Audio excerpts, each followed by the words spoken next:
বিরাট update এবার রেলের টিকিটের ক্ষেত্রে। টিকিটের কনফার্মেশনের সময়সীমা এবার সেখানে কার্যত পার্থক্য রয়েছে। সংরক্ষিত টিকিটের কনফার্মেশন নিয়ে বড় ঘোষণা দিয়েছে রেল, কারণ 4 ঘন্টার বদলে এবার 24 ঘন্টা আগেই যাত্রীরা জানতে পারবেন তাদের টিকিট আদৌ কনফার্ম হয়েছে কিনা। সরকারের এই সিদ্ধান্তে বিশেষ করে সুবিধা পাবেন যাত্রীরা।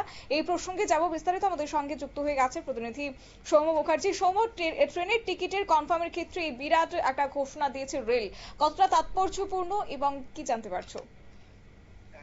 এতদিন পর্যন্ত যে রেলের রিজার্ভেশন করা হলে ওয়েটিং লিস্টে থাকা কনফার্ম হয়েছে কিনা সেটা নিশ্চিতভাবে জানা যেত ট্রেন ছাড়া 4 ঘন্টা আগে। এবার সেই নিয়ম পরিবর্তন করতে চাইছে ভারতীয় রেল। 4 ঘন্টা না, তারা বলছে যে ট্রেন ছাড়া 24 ঘন্টা আগেই, মানে একদিন আগেই ট্রেনের নিশ্চিত আসন তালিকা, মানে কনফার্ম হওয়া টিকিট তালিকা প্রকাশ করা যাবে।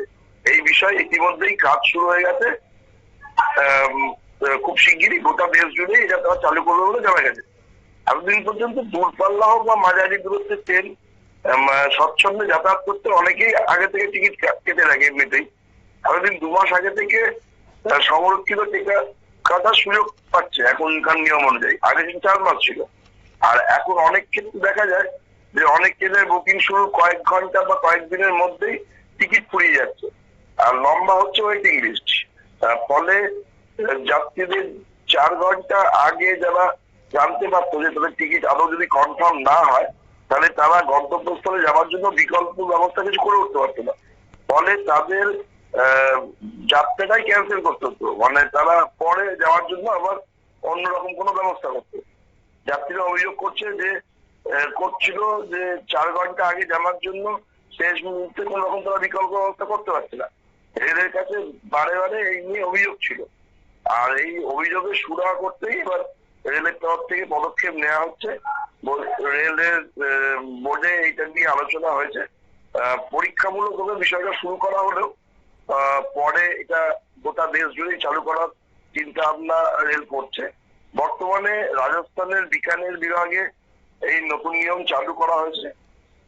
রেল কর্তৃপক্ষের দাবি যে কয়েক সপ্তাহে বিকানেরে পরীক্ষামূলকভাবে যে এই নিয়ম চালানো হয়েছে তাতে সুফলই পাওয়া গেছে, কোনো অসুবিধে বা কোনো সমস্যা হয়নি।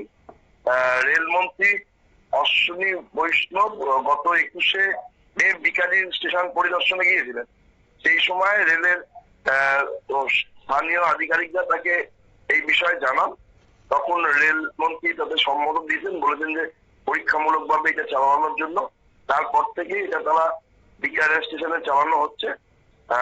আগামী দিনে গোটা দেশ জুড়ে চালানো যাবে কিনা সেটা বিকানিরের পরীক্ষামূলক যে চলছে রিজার্ভেশনের 24 ঘন্টা আগেই যে রিজার্ভেশনের কনফার্মেশন পাওয়া যাচ্ছে, বিকানিরের এই পদক্ষেপ যদি সফল হয় তাহলে আগামী দিনে গোটা দেশ জুড়েই এটা চিন্তা ভাবনা আছে রেলের তরফে।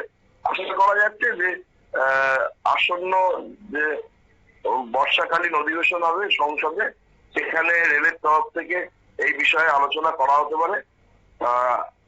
আগামী দিনেই বলবে যে কি করা হচ্ছে। তবে যদি এই ধরনের সুবিধা রেল চালু করে যে ট্রেন ছাড়া 24 ঘন্টা আগে আসনের তালিকা নিশ্চিত করণ যেটা হয়েছে সেটা যদি চালু করে, তাহলে যাত্রীদের পক্ষে খুবই সুবিধা হবে। তারা তাদের যাত্রাপথে যাওয়ার জন্য যদি ট্রেনের রিজার্ভেশন না পান, তাহলে তারা অন্য ব্যবস্থাও করে নিতে পারবেন শতাব্দী। অর্থাৎ সৌম্য, একটি বিষয় স্পষ্ট যে যাত্রীরা তাদের সুবিধার্থে যখন রিজার্ভেশনের টিকিট তারা কাটেন, তাহলে সেক্ষেত্রে তাদের একটা দ্বিধায় থাকতে হয় যে তারা ঠিক সময় মতো গন্তব্যে পৌঁছতে পারবেন কিনা, আদৌ তাদের টিকিট কনফার্ম হয়েছে কিনা। সেটা 4 ঘন্টার বদলে 24 ঘন্টা আগে তারা জানতে পারবেন, নিঃসন্দেহে সেটা প্রশংসনীয়। তবে এখানে প্রশ্ন থেকে যায়, যদি কোনো যাত্রীর সেক্ষেত্রে তাদের কনফার্ম না হয়, টিকিট যদি কনফার্ম না হয় টিকিট কাটার পরও, তবে সেটার টাকাটা কি পুনরায় রেলের পক্ষ থেকে ফিরিয়ে দেওয়া হবে কিনা সেই যাত্রীকে, এই সংক্রান্ত কোনো বিষয় কি রেলের পক্ষ থেকে জানানো হয়েছে?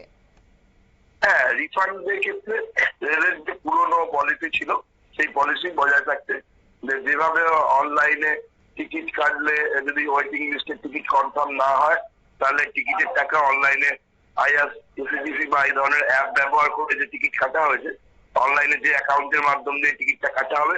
যদি টিকিট কনফার্ম না হয় 24 ঘন্টা আগে দেখা যায় যে টিকিট কনফার্ম হয়নি, তাহলে টিকিটটা টাকা ওই অ্যাকাউন্টে ফিরে যাবে। আর অফলাইনের ক্ষেত্রে মানে রেলের কাউন্টার থেকে যে টিকিটটা কাটা হয়, সেই টিকিট নিয়ে গিয়ে রেলের কাউন্টারে জমা করলেই ক্যান্সেলেশনের জন্য সেখান থেকে টাকা যেরকম ভাবে পুরনো নিয়মে রেল যাত্রীদের ফেরত দিত, সেইভাবেই পুরনো নিয়মে ফেরত দেওয়া হবে। মানে ফেরতের ক্ষেত্রে বা টিকিটের টাকা রিটার্নের ক্ষেত্রে নতুন কোনো নিয়মের বিষয়ে জানা যায়নি, স্বাভাবিক। একেবারে ধন্যবাদ। অর্থাৎ হঠাৎ করে একটা ঘুরতে যাওয়ার প্ল্যান কিংবা কোনো দূরে কোথাও দরকারে ঘুরতে যাওয়ার ক্ষেত্রে সেক্ষেত্রে সব থেকে বড় মাথা ব্যথার কারণ হয়ে দাঁড়ায় ট্রেন যাত্রীদের টিকিট পাওয়ার ক্ষেত্রে। আগে ভাগে টিকিট কাটার চেষ্টা করলেও কনফার্ম টিকিট সেই অর্থে পাওয়া যায় না।